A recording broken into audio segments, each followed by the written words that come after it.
How many of you know that the Indian wedding industry is worth billions of dollars and is the largest in the world? So much goes into the preparations to make the day perfect and unique. But do we leave enough room for healthy conversations before into what going into making the marriage truly loving and beautiful? In today's changing dynamics of relationships, young people are often left to figure things out. Our expectations, contrasting values, hectic schedules, and the different stages of life in general, they take a toll on even the most romantic people. With my right dominant brain, I have somewhat been creative, spontaneous, and deeply emotional. I urge everyone to embrace open dialogue before getting into any meaningful and serious relationship, because it is not just the destination, but the journey which is truly important. I have had my share of battles. I have also felt lost and tried to figure my way out. I was surrounded by people, yet there was this constant ache to know more, be more, and feel more. On my path to learning, I discovered I was sitting on a heap of beautiful shit that I needed to get rid of. And why? Because I didn't have the right conversations at the right time. Nevertheless, I took up therapy and kept at it, although feeling little unsure.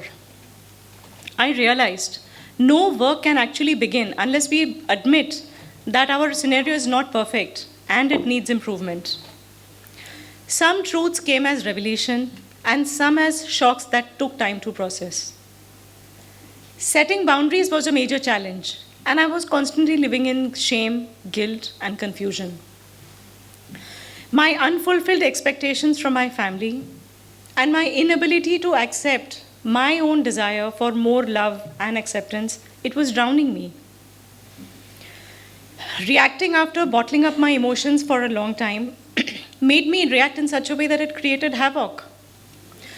Sometimes it's not what we say, but how we say that truly matters. Anyway, the gaslighting and criticism, the self-criticism really took a toll on my physical and mental health. I wonder, why did I not say anything sooner? And what was I so unsure about? Anyway, it doesn't matter now.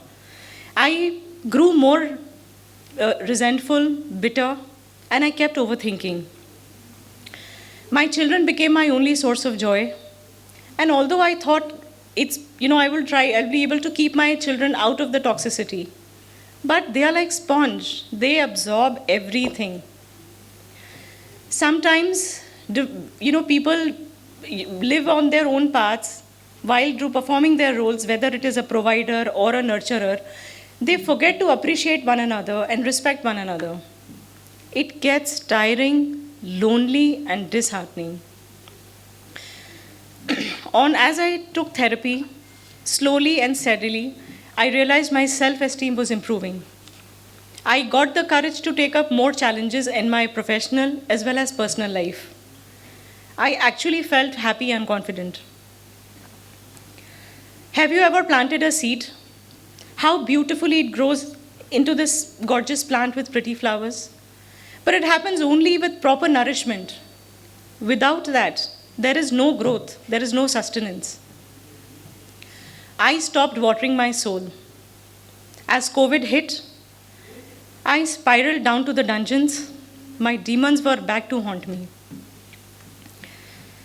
People around me, they were all posting pictures and videos of new skills acquired, new recipes tried and mastered, these amazing jalebis, rasgullas, and the fucking dalgonas. Anyone remember? Yes, true.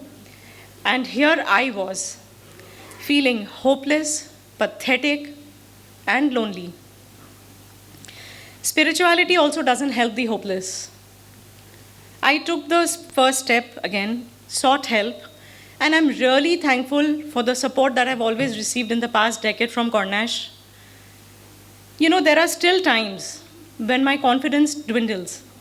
It is during these times that I put my trust on someone else's faith in me.